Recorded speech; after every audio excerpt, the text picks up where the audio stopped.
Est-ce que vous aviez une famille agriculteur? Est-ce que vous êtes né dans l'agriculture, vous? Non, je ne suis pas né dans l'agriculture.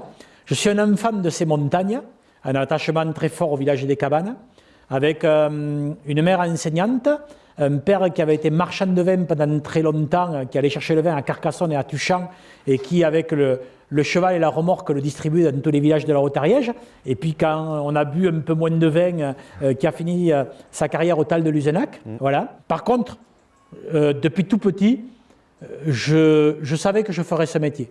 C'est quelque chose qui m'a attiré. Mais malgré tout, vous les côtoyez de près, les agriculteurs? Je l'ai côtoyé de près parce que j'avais un oncle qui a beaucoup compté pour moi, on pourra y revenir, Lucien, qui a été mon deuxième père, mon père spirituel.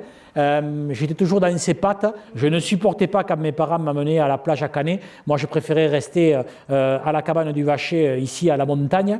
Donc vraiment, j'avais depuis tout petit cette envie d'agriculture et cette envie de montagne. Je lis les deux, l'agriculture et la montagne.